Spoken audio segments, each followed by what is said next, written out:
パナソニックエコキュート配管洗浄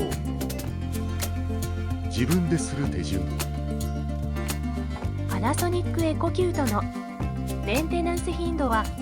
自分でエコキュートのメンテナンス掃除手順エコキュート掃除しないとどうなるメンテナンス点検の依頼費用は詳しくは概要欄から。坂口ボイラーサービス。